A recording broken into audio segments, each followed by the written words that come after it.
Hello जी, कैसे हैं? नमस्कार, स्वागत है आर्ट्स पाठशाला के इस यूट्यूब चैनल पे।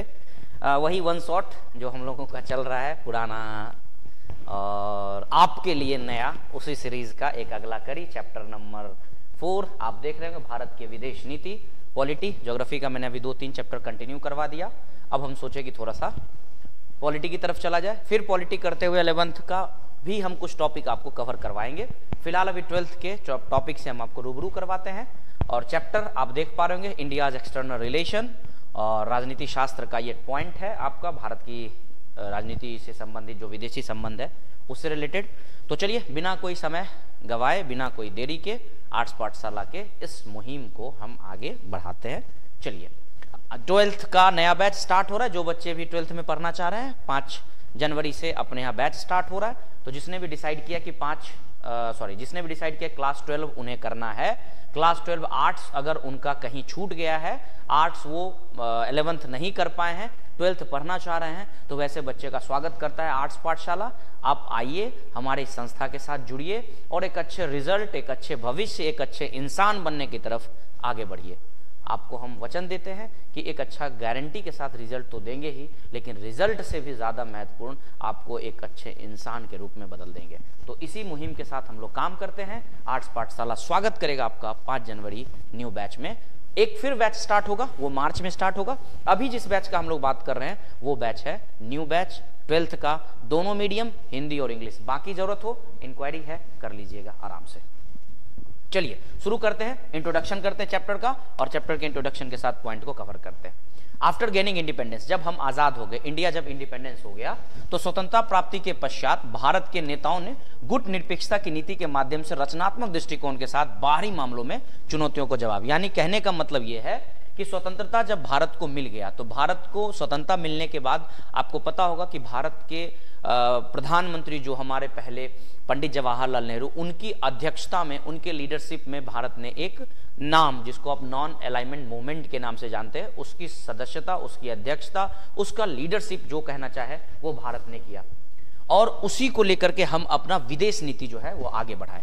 हालांकि उन्हें पड़ोसी देशों के साथ संघर्ष भी करना पड़ा। आपको पता होगा कि हमारे जो पड़ोसी देश हैं, अपने भारत के जो पड़ोसी देश है, उसके साथ भारत का बहुत संघर्ष रहा, लेकिन उस संघर्ष के बावजूद भी हम सफलता की ओर अग्रसर हुए। यानी however they counter to conflict of neighbouring country resulting that war. आपको पता होगा कि हमारे नेबरिंग कंट्री के साथ हमें वॉर भी देखने को मिला। एक वॉर 1962 में पाकिस्तान चाइना के साथ, ये जो चीन के साथ हुआ, 1965 में पाकिस्तान के साथ, फिर उसके बाद 1971 में बांग्लादेश की आजादी को लेकर के पाकिस्तान के साथ हमें लड़ाई करने पड़े।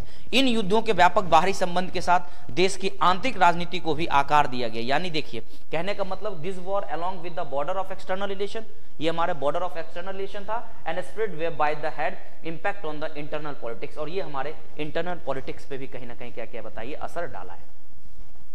अब अंतर्राष्ट्रीय संबंध में हम देखते हैं क्या करना है हमें भाई। तो हमें क्या करना है कि एक जटिल अंतर्राष्ट्रीय परिवेश में स्वतंत्र राष्ट्र के रूप में भारत को सामने वाली चुनौती, यानी आप एक नए आजाद देश हुए, अभी 1947 में हम आजाद हुए, और दुनिया के अलग अलग देशों के साथ हम अपने रिश्ते को रखना चाह रहे हैं। तो आपके लिए चुनौती होगा, चुनौती ये होगा कि आप किस देश के साथ कैसे पेश आएंगे, किस देश के साथ आपको रिश्ता रखना है, किस देश के साथ आपको रिश्ता नहीं रखना है, किस देश के साथ आपको रिश्ता को लेकर के मेंटेन करना है, किसके साथ मेंटेन नहीं करना है, रिश्ता को कैसे हमें साथ में सारे देशों को लेके चलना होगा या कुछ देशों को हटा के चलना होगा। इन सारे चीजों का उलझन हमारे दिमाग में चल रहा था। इसलिए कहा जाता है कि युद्धोत्तर के पुनर्निर्माण और दुनिया के एक विनाशकारी विश्व युद्ध के बाद परिणाम और पुनर्निर्माण प्रयासों में निपट रही थी। यानी सोचिए, अब 1947 में जिसमें भारत आजाद हुआ था, द्वितीय विश्व युद्ध खत्म हुआ था। पूरी दुनिया जो है वो द्वितीय विश्व युद्ध को फेस करके अपनी, यूं समझिए कि दोबारा फिर से अपनी इकोनॉमी को बनाने का प्रयास कर रहा है। तो ऐसे कंडीशन में पोस्ट वॉर रिकंस्ट्रक्शन, पहला the world war dealing with the aftermath the devastating of the world war and efforts of rebuild, मतलब दुनिया को फिर से दोबारा जोड़ने का काम कर रहा था। फॉर्मेशन ऑफ इंटरनेशनल बॉडीज, उसी समय आपको पता होगा this was to ongoing attempt to the establish of new international organisation.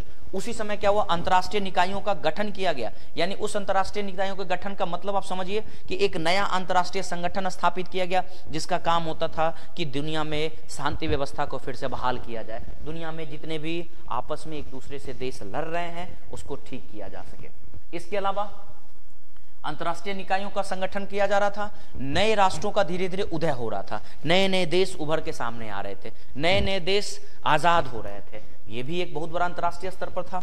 कल्याण और लोकतंत्र, हम अपने देश को कैसा बनाना चाहते हैं, हम अपनी देश की सरकार की नीति को कैसा बनाना चाहते हैं। यानी अधिकांश नव स्वतंत्र राष्ट्र कल्याण और लोकतंत्र की दोहरी चुनौतियों से जूझ रहे थे। समस्या ये थी कि हम आजाद तो हो रहे, लेकिन क्या आजाद होने के बाद हम डेमोक्रेसी को अपनाएंगे?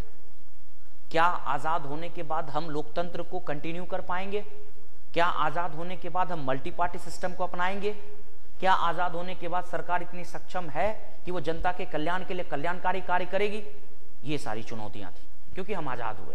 तो आजाद होने के बाद ये सारे दिमाग में हमारे बातें चल रही थी, सरकार लोकतांत्रिक बनेगा कि नहीं बनेगा, कई नए नए देश आजाद हो रहे हैं, किनके साथ हमें रिश्ता रखना है, एक नया देश, एक नया अंतर्राष्ट्रीय संस्था बना है, पूरी दुनिया तब तक विश्व युद्ध से लड़ करके उबर रही है। तो ऐसे कंडीशन में आपको बनाना है विदेश नीति, बहुत बारीकी की जरूरत है, बहुत परख की जरूरत है, बहुत सोच समझ के नीति बनाने की जरूरत है। क्योंकि सोचिए एक कंडीशन नहीं है, सोचिए दुनिया में कितनी कंडीशनें चल रही है। विश्व युद्ध के बाद दुनिया के कई देश उभर रहे हैं आर्थिक से, मतलब आर्थिक जो गतिविधि में कमजोरी आ गया था या आर्थिक गतिविधि कमजोर हो गया था, उससे उभर रहे थे। इंटरनेशनल ऑर्गेनाइजेशन बन गया जो पूरी दुनिया को मेंटेन करेगा, लॉ एंड पीस मेंटेन कराएगा। तीसरी बात, नए नए देश आजाद हो रहे हैं। चौथी बात कि हमें लोकतंत्र बनाना है कि नहीं बनाना है, कल्याणकारी राज्य बनाना है कि नहीं बनाना है। ऐसी बहुत सारी चुनौतियों का सामना करते हुए हमें आगे बढ़ना था, लेकिन हम आगे बढ़ेंगे तो बढ़ेंगे, इसके लिए हमें जो करना पड़ जाए।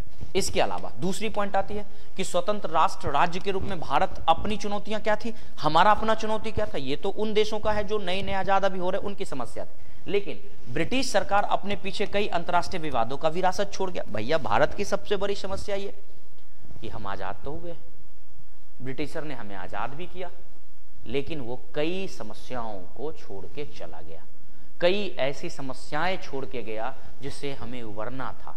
दुनिया के पटल पे हम आजाद तो दिख रहे थे, लेकिन दुनिया के अलग अलग देशों के साथ हमें लड़ाई भी करने थे। दुनिया के अलग अलग पड़ोसी देशों के साथ, जो खास करके पड़ोसी मुल्क थे, उनके साथ हमें कई विवाद भी देखने थे। विभाजन का दबाव था।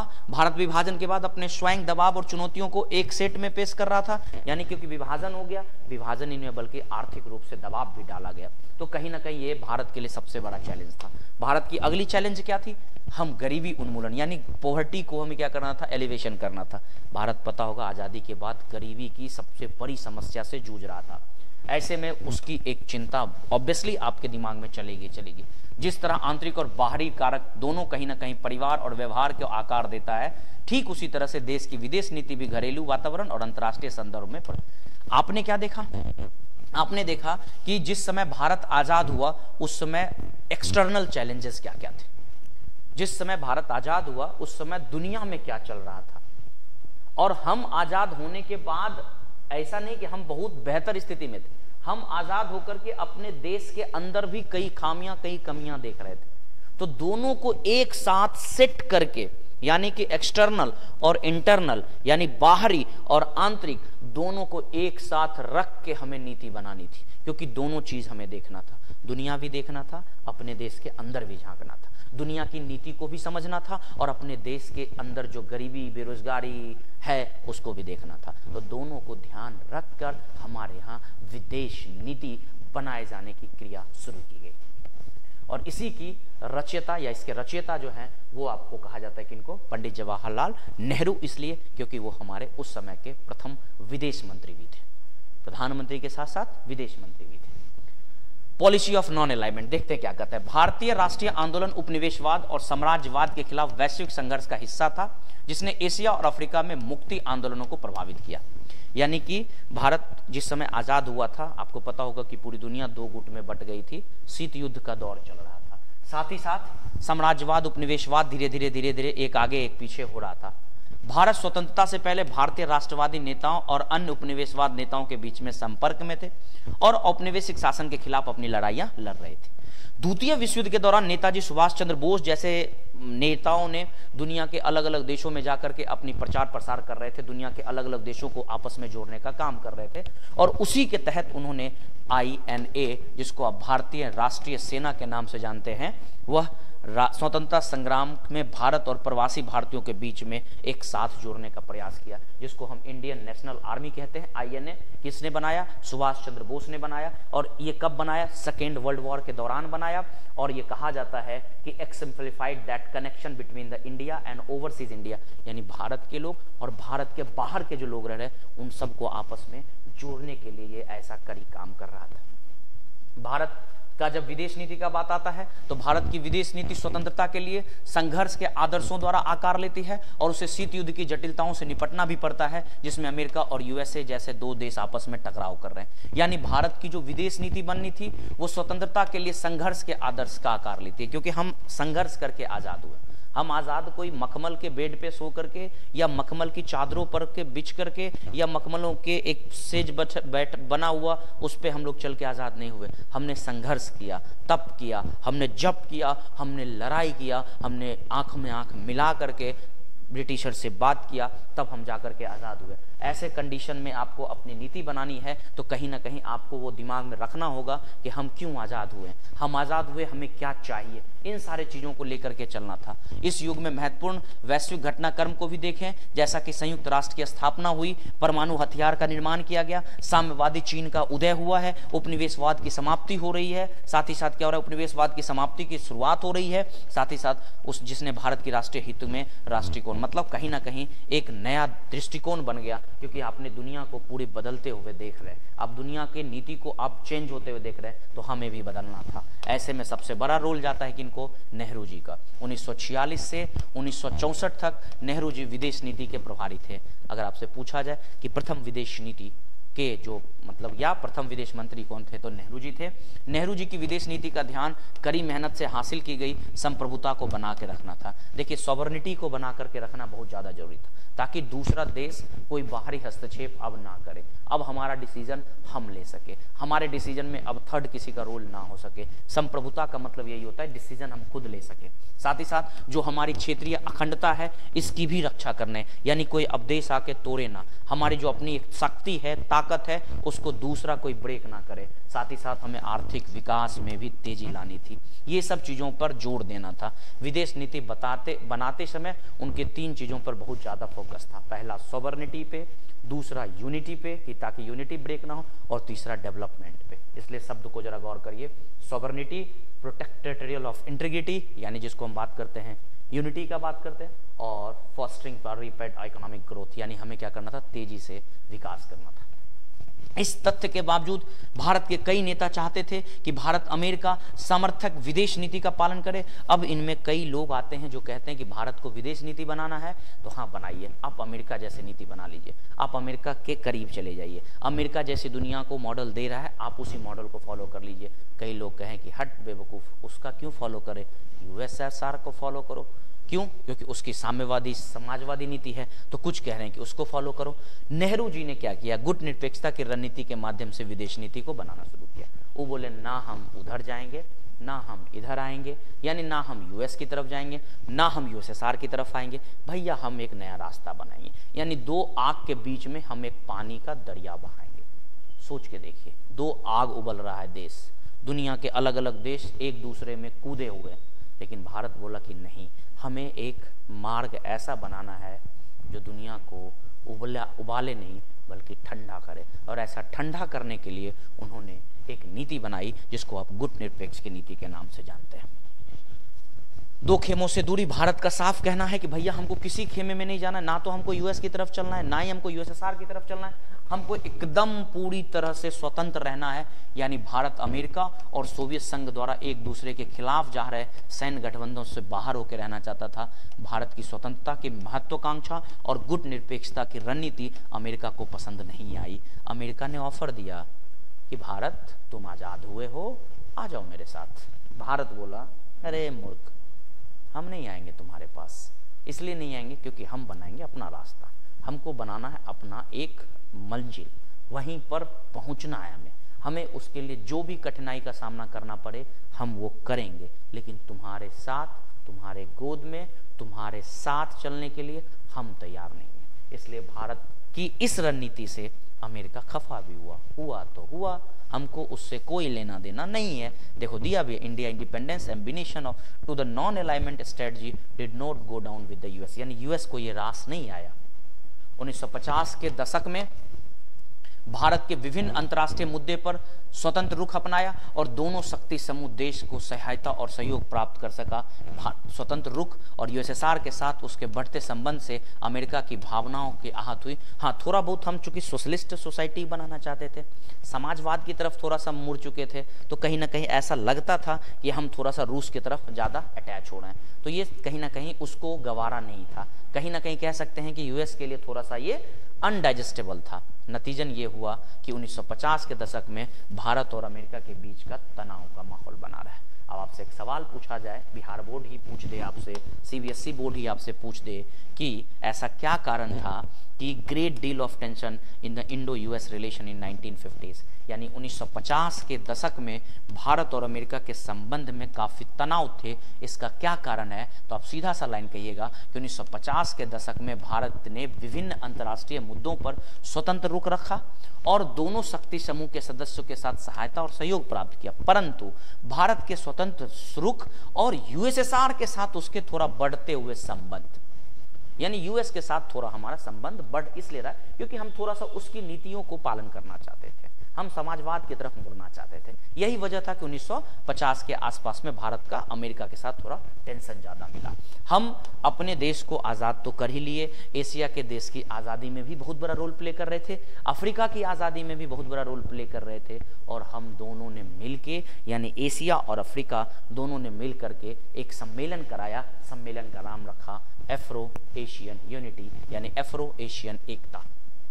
भारत और एशिया तथा अफ्रीका, यानी कि भारत तो है ही एशिया में, यानी एशिया और अफ्रीका के हाल में स्वतंत्र हुए देश, यानी कौन से देश?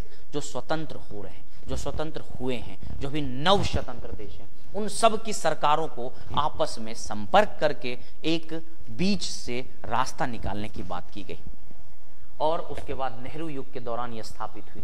मार्च 1947 में भारत ने नेहरू के निर्देशन में एशियाई संबंध सम्मेलन का आयोजन करवाया। बताइए, एशियाई संबंध सम्मेलन कब हुआ? 1947 के मार्च में, आजादी से 4-5 महीना पहले देख लीजिएगा। In March 1947 India organised the Asian relation conference under the Nehru direction. Bharat ने उपनिवेशवाद के उन्मूलन की प्रक्रिया का समर्थन किया, यानी वो चाहता था भारत की उपनिवेशवाद हो, साम्राज्यवाद को पीछे करके हम उपनिवेशवाद की तरफ आगे बढ़ सके और साथ ही साथ नस्लवाद को खत्म करें, दक्षिण अफ्रीका में जो रंग भेद चल रहा था उसका हम लोग विरोध करें। इस पर्पज से भारत क्या है, आगे बढ़ रहा था। यानी नेहरू जी की जो सपोर्ट थी वो ना सिर्फ एशिया के लिए, ना सिर्फ अपने देश के लिए, बल्कि अफ्रीका के बारे में भी सोच रहे थे। इसलिए उन दोनों के देशों को मिला के, एशिया और अफ्रीका को मिला के मार्च 1947 में एशियो अफ्रीकन सम्मेलन कराया जाता है। फिर उसके बाद कहा जाता है कि नाम का फाउंडेशन हो जाता है, यानी जो आप NAM देखते हैं जिसको हम नाम कहते हैं, यहाँ पर नाम की स्थापना होती है। नाम की जब स्थापना होती है तो अफ्रीका एशिया सम्मेलन के बाद ही नाम जैसे एक गुट का यूं समझिए कि नींव पड़ जाता है, और इसी को हम बांडुंग सम्मेलन के नाम से भी जानते हैं। और बांडुंग सम्मेलन 1955 के इंडोनेशिया के बांडुंग शहर में हुआ। इसलिए बांडुंग सम्मेलन कब हुआ? 1955 में। कहाँ हुआ था? ये इंडोनेशिया में हुआ था। और नाम का पहला शिखर सम्मेलन, यानी कि नाम अब पूरी तरह से एक उद्देश्य के साथ, एक पर्पस के साथ काम करेगा। इसका पहला शिखर सम्मेलन कहाँ हुआ? सितंबर 1961 में बेलग्रेड में। 2 सवाल आपका बना। पहला, एशिया एफ्रो या एफ्रो एशिया सम्मेलन कब हुआ? तो बताइएगा मार्च 1947। जिसमें कौन देश? तो नव स्वतंत्र देश एशिया और अफ्रीका के। दूसरा आपसे पूछे बांडुंग सम्मेलन।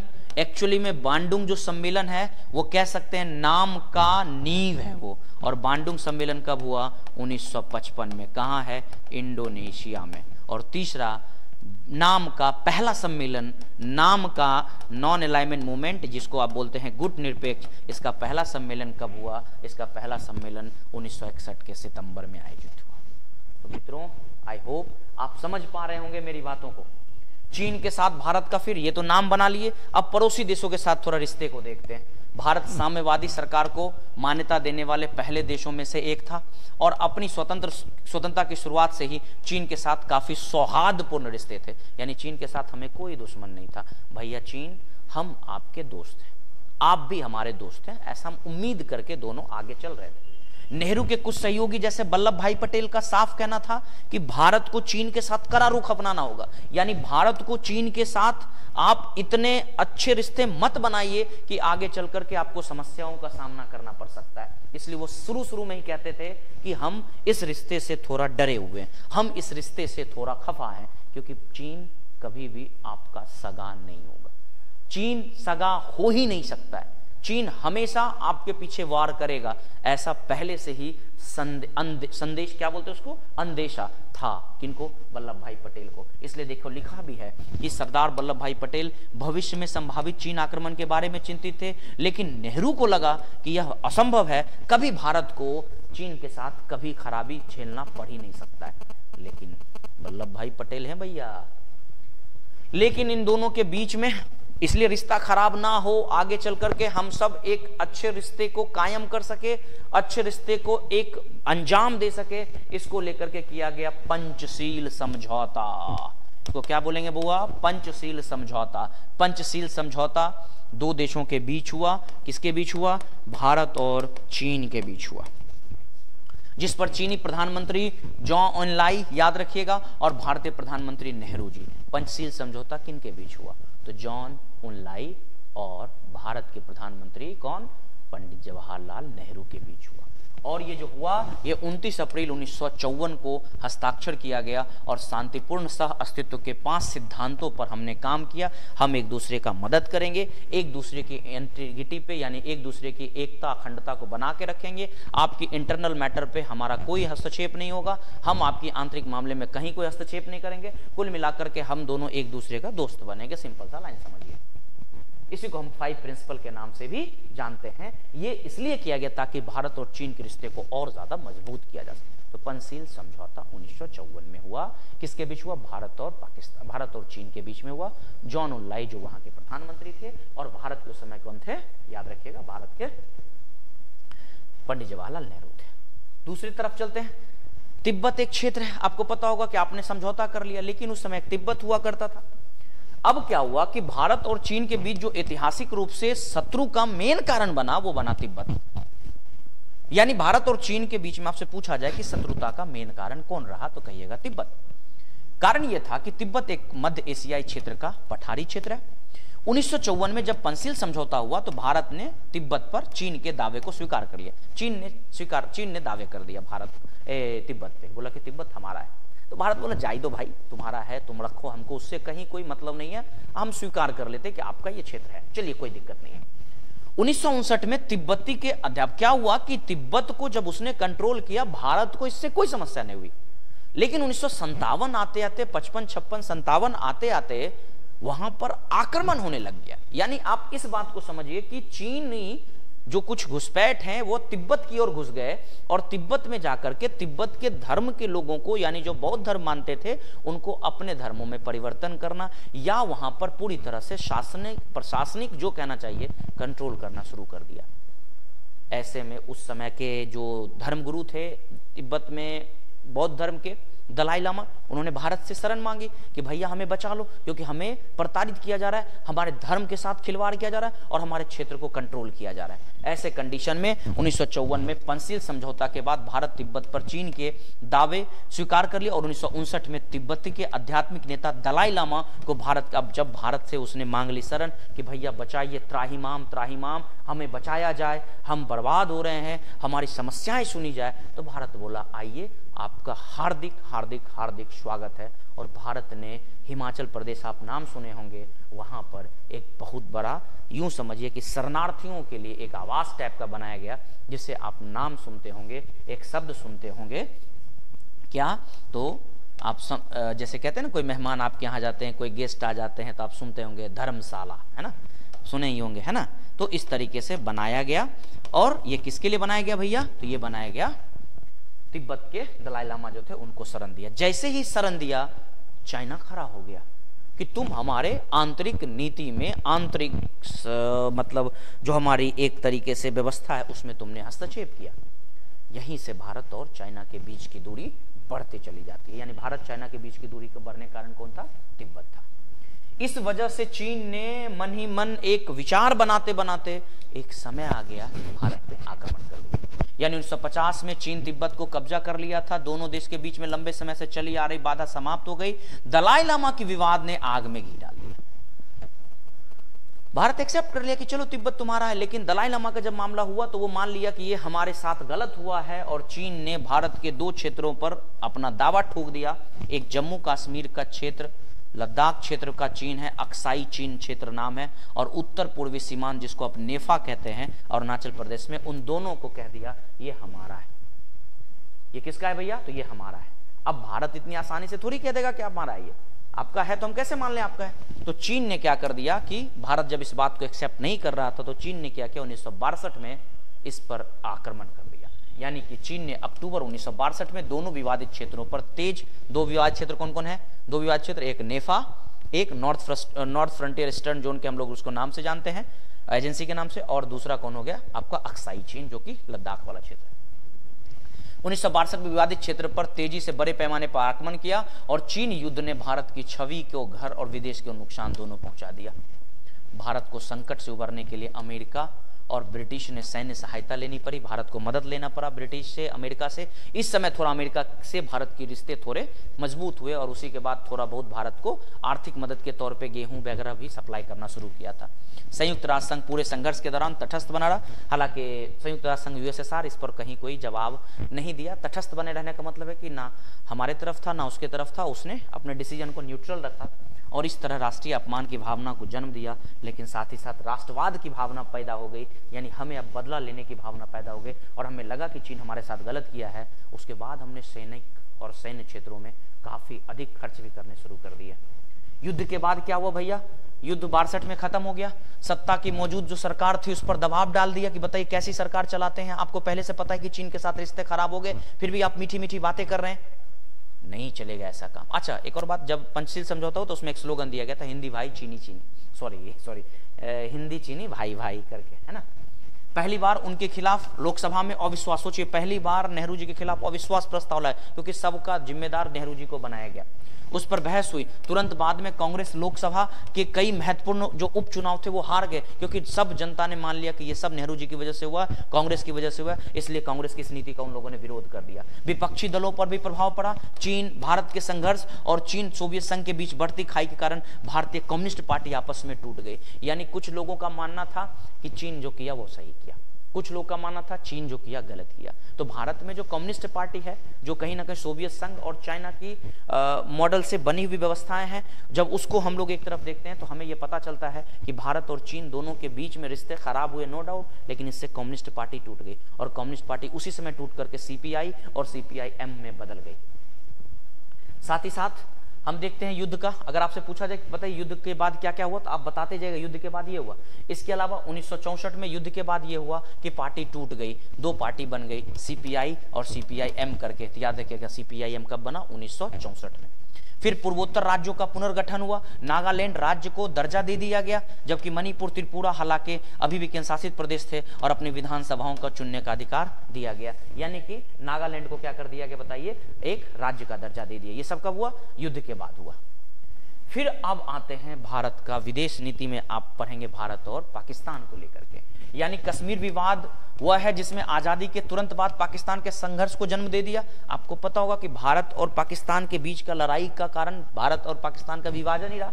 नेहरू और जनरल अयूब खान, याद रखें नेहरू और जनरल अयूब खान 1960 में भारत पाकिस्तान के बीच में जो एक नदी जाती है सिंधु नदी, उसको लेकर के दोनों के बीच में समझौता करेगा, जिसको हम सिंधु नदी जल समझौता के नाम से भी जानते हैं। और ये भारत पाक के संबंध के उतार चढ़ाव के बावजूद भी थोड़ा बहुत रिश्ता चलते रहा। सरकार के बीच शांतिपूर्ण सहयोग भी बना हुआ था। उदाहरण के लिए उन महिलाओं को बहाली की गई जो विभाजन के दौरान परिवार से अलग हो गए, मतलब बहुत अच्छा काम चल रहा था। बट एक साल आता है 1965। अप्रैल 1965 में पाकिस्तान ने गुजरात के कहां पे याद रखिए, गुजरात के कच्छ में सशस्त्र हमले कर दिए, यानी उसने हमला कर दिया। इसके बाद अगस्त और सितंबर में जम्मू कश्मीर में एक बहुत बड़ा हमला हो गया, यानी कि अप्रैल 1965 में रन ऑफ कच्छ में हमला कर दिया गया, फिर जम्मू कश्मीर की तरफ हमला कर दिया गया। संयुक्त राष्ट्र संघ ने हस्तक्षेप किया और उसके हस्तक्षेप के बाद संघर्ष क्या हो गया, समाप्त हो गया। और उसी समाप्ति के बाद आपको पता होगा अभी तक 1964 में नेहरू जी की मृत्यु हो गई थी, और इस 1964 के बाद अपने देश के प्रधानमंत्री बने थे लाल बहादुर शास्त्री। लाल बहादुर शास्त्री, और इस लाल बहादुर शास्त्री के अध्यक्षता में भारत ताशकंद जाता है, और भारत ताशकंद जाकर के भारत के प्रधानमंत्री लाल बहादुर शास्त्री और उधर जनरल अयूब खान के बीच में एक समझौता होता है, जिसे हम ताशकंद समझौता के नाम से भी जानते हैं। कब हुआ ताशकंद समझौता? जनवरी 1966, यानी कि पाकिस्तान की तरफ से जनरल अयूब खान और भारत की तरफ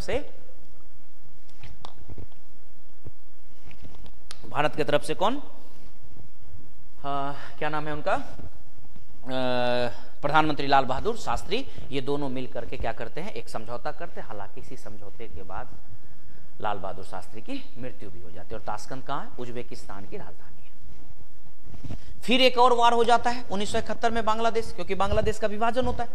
1970 में पाकिस्तान के पहले आम चुनाव में विभाजित जनादेश आया। पश्चिमी पाकिस्तान के जुल्फिकार अली भुट्टो की पार्टी जीती, जबकि शेख मुजीबुर रहमान के नेतृत्व वाली आवामी लीग पूर्वी पाकिस्तान में जीत हासिल कर ली। यानी उधर से वो जीत गए, इधर से ये जीत गए। अब ये डिमांड करने लगे कि भैया हमको भी चाहिए आजादी, हम बांग्लादेश चाहते हैं आजाद होना, हम चाहते अपना देश बनाना, हम चाहते अपना प्रधानमंत्री बने, हम चाहते हमारी भाषा प्रमोट की जाए, ना कि उधर पाकिस्तान की उर्दू भाषा प्रमोट हो, ना कि हमेशा उधर का प्रधानमंत्री बने, भैया हमारी प्रधानमंत्री बननी चाहिए। 70 के चुनाव में पूर्वी पाकिस्तान में बंगाली आबादी पश्चिमी पाकिस्तान शासकों द्वारा दर्जे में नागरिक के रूप में व्यवहार किया, मतलब कहता था कि दोहरा मतलब नीति अपनाता है। आवामी लीग के जो नेता थे उन्होंने इसको बात को अस्वीकार कर दिया, बोला हम आपका प्रधानमंत्री पद स्वीकार नहीं करेंगे, हम बनेंगे। लेकिन जैसे ही 1971 में ऐसा कहानी हुआ, शेख मुजीबुर को कर लिया गया अरेस्ट, और जब शेख मुजीबुर को अरेस्ट कर लिया गया, भयानक लेवल पर आंदोलन शुरू हो गया। आंदोलन शुरू हुआ तो वहां पर एक तरीके से कह सकते हैं कि पूर्वी पाकिस्तान को आतंक राज घोषित कर दिया गया, और आंदोलन को अंजाम देने के लिए लोगों को खोज खोज कर मारा जाने लगा। इसके बाद 1971 में जब देखा गया कि पूर्वी पाकिस्तान में लगभग विवाद इतना तेजी से बढ़ते जा रहा है, तो भारत ने लगभग 80 लाख लोगों को भारत ने शरण दे दिया, और भारत ने बांग्लादेशी स्वतंत्रता संग्राम की नैतिक और भौतिक समर्थन दिया, और पाकिस्तान ने भारत पर उसके खिलाफ साजिश रचने का आरोप लगा दिया, और अमेरिका और चीन ने पाकिस्तान का समर्थन किया, जबकि भारत ने सोवियत समर्थन में हासिल। अगस्त 1971 में दोनों के बीच में एक समझौता हुआ, 20 साल का एक समझौता होता है दोनों के बीच में। यानी भारत के उस समय प्रधानमंत्री रहती हैं कौन, क्या नाम है, आपको नाम सुने होंगे, इंदिरा गांधी। और उस समय पाकिस्तान जो एक तरीके से यूं समझ लीजिए कि बर्बरता कर रही थी किस पे, बांग्लादेश पे, उसको कंट्रोल करने के लिए भारत ने कहीं ना कहीं मदद किया किसको, बांग्लादेश को। बांग्लादेश की आज़ादी में बहुत बड़ा रोल होता है। इसी के बाद एक समझौता होता है जिसको हम शिमला समझौता के नाम से जानते हैं, शायद आपको अगले पॉइंट में दे भी दिया होगा। तो शिमला समझौता किन के बीच होता है? तो दिसंबर 1971 में एक पूर्ण पैमाने पे युद्ध छिड़ता है, और पूर्वी पाकिस्तान में 90,000 पाकिस्तानी सैनिक आत्मसमर्पित कर देते हैं, और बांग्लादेश का निर्माण हो जाता है 1971 में। और 1971 में उसके निर्माण के साथ अपने देश के प्रधानमंत्री कौन, इंदिरा गांधी, और उधर से कौन, जुल्फिकार अली भुट्टो के बीच में एक समझौता होता है जिसको हम शिमला समझौता के नाम से जानते हैं। ये था हमारा पॉइंट। और युद्ध की जीत के बाद भारत का गौरव बढ़ा, इंदिरा गांधी की लोकप्रियता और बढ़ गई। युद्ध में हमने आधुनिकीकरण का इस्तेमाल किया, टेक्नोलॉजी का यूज किया, और रक्षा उत्पाद जैसे विभागों को हमने पता ही होगा कि 60 के दशक के आसपास हमने बढ़ाना शुरू कर दिया था। हमने आपूर्ति विभाग की स्थापना कर दी 1960 के दशक में, रक्षा उत्पादन और रक्षा आपूर्ति विभाग। और तीसरी योजना 1961 से 66 में प्रभावित हुई। बाद में फिर हमने इस पर खर्च पर और ज्यादा हमने क्या किया, लगाम लगा दिया। अंतिम बातें आज की, भारत उस समय आपको पता होगा कि परमाणु नीति की तरफ भी आगे बढ़ा था। भारत ने मई 1974 में पहला परमाणु विस्फोट किया। याद रखिए, पहला परमाणु भारत परीक्षण कब किया? मई 1974 में। कौन थी प्रधानमंत्री? इंदिरा गांधी। भारत में परमाणु कार्यक्रम की शुरुआत 1940 के दशक में हुआ था। किनके लीडरशिप में? तो होमी जहांगीर भाभा, यानी होमी जे भाभा के। और भारत परमाणु हथियार के खिलाफ थे, लेकिन भारत शांतिपूर्ण उद्देश्य के लिए परमाणु ऊर्जा क्या करना चाहता था, उत्पन्न करना चाहता था। और स्माइलिंग बुद्धा के नाम से याद रखिएगा, स्माइलिंग बुद्धा के नाम से भारत ने पहला परीक्षण किया और दुनिया को एक शांति का मैसेज देना चाहा कि हम इसको दूसरे देशों के लिए खतरनाक के तौर पे नहीं बल्कि हम अपनी रक्षा के लिए से बनाना चाहते हैं। संयुक्त राष्ट्र संघ सुरक्षा परिषद के अस्थायी सदस्य 1968 में एक नीति ला दिया था कि आप परमाणु नहीं बना सकते हैं, यानी परमाणु अप्रसार संधि एनपीटी की बाकी दुनिया पर थोपने का कोशिश किया। भारत ने एनपीटी को शुरू से ही भेदभावपूर्ण माना क्योंकि एनपीटी जो था वह उन 5 देश को ही शक्ति देता था परमाणु का। भारत बोला ऐसा नहीं चलेगा, ये दोगलापन, ये दोहरी नीति नहीं चलेगी और हम इस पर साफ साफ इनकार करते हैं हस्ताक्षर करने से। मई 1998 में भारत ने दूसरा परमाणु परीक्षण किया और इस समय प्रधानमंत्री कौन होते हैं? अटल बिहारी वाजपेयी, और इस समय होते हैं परमाणु शक्ति। याद रखिएगा, सैन्य उद्देश्य से परमाणु परीक्षा का उपयोग करने की क्षमता का प्रदर्शन किया, यानी दुनिया को यह मैसेज दे दिया कि देखो हम भी अब परमाणु के क्षेत्र में कदम बढ़ा चुके हैं और हम अपनी रक्षा को बढ़ाने के लिए पहली बार तो बोला कि हम अपनी